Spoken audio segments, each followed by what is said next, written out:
Subscribe to Swarajya and press the bell icon. Bhajpa के बड़े नेता जसवंत सिंह का कल निधन हो गया। वे लंबे समय से बीमार चल रहे थे और 82 वर्ष की आयु में उन्होंने देह त्याग दिया। इसके बाद नरेंद्र मोदी, राजनाथ सिंह समेत भाजपा के कई नेताओं ने उनके प्रति श्रद्धांजलि व्यक्त की। लेकिन देखा जाए तो भाजपा से उनके रिश्ते खट्टे मीठे रहे हैं। विशेषकर 2009 से जब उनकी एक पुस्तक आई थी विभाजन पर, जो दोष देती थी विभाजन का सरदार पटेल और नेहरू को जिन्ना से अधिक। इसके बाद भाजपा ने उन्हें पार्टी से निष्कासित कर दिया। फिर 2014 के लोकसभा चुनाव में वे लड़ना चाहते थे बाड़मेर की सीट से, लेकिन भाजपा ने उन्हें टिकट नहीं दिया। टिकट दिया गया वसुंधरा राजे के पसंद के प्रत्याशी को और वे निर्दलीय के रूप में चुनाव लड़े, लेकिन हार गए। उनके बीच ये दरार आगे भी देखने को मिली। 2018 में जब राजस्थान में विधानसभा चुनाव थे, तब उनके पुत्र मानवेंद्र सिंह खड़े हुए वसुंधरा राजे के विरुद्ध झालरापाटन में, हालांकि वे भी हार गए।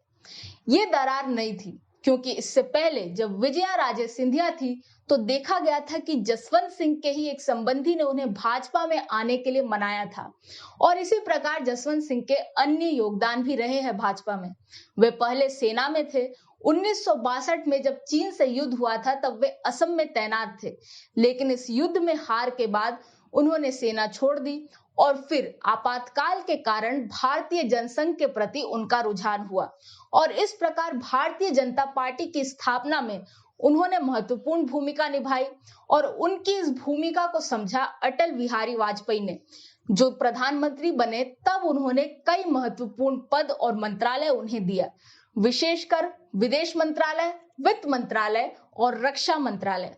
विदेश मंत्रालय उन्हें तब मिला था जब 1998 का पोखरण परमाणु परीक्षण हो चुका था।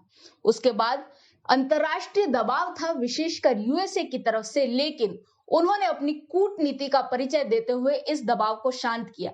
वे 14 बार मिले यूएस के प्रतिनिधि से 10 अलग अलग स्थानों पर भारत का पक्ष उन्हें समझाया और इस प्रकार यह विवाद शांत हो गया।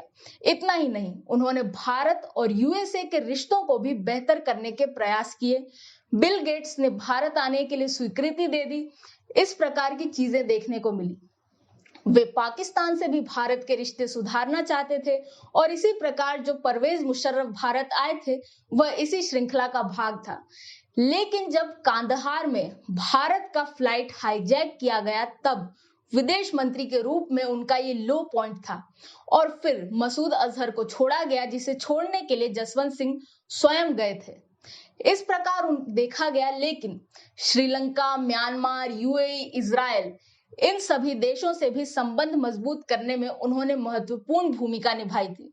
इसके अलावा वित्त मंत्री रहते हुए उन्होंने बाजार के लिए अच्छे सुधार लेकर आए थे और रक्षा मंत्रालय उन्होंने तब संभाला था जब जॉर्ज फर्नांडिस को वह पद छोड़ना पड़ा था तहलका के आरोपों के बाद। इस प्रकार जसवंत सिंह हमेशा एक कुशल नेता रहे। उनकी बोली में वह तेज था, उनके भाषणों में वह ओज था।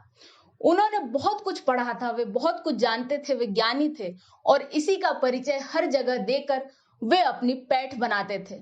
आज जब वे नहीं रहे तो विपक्ष भी उन्हें याद कर रहा है। यही एक अच्छे नेता की निशानी है।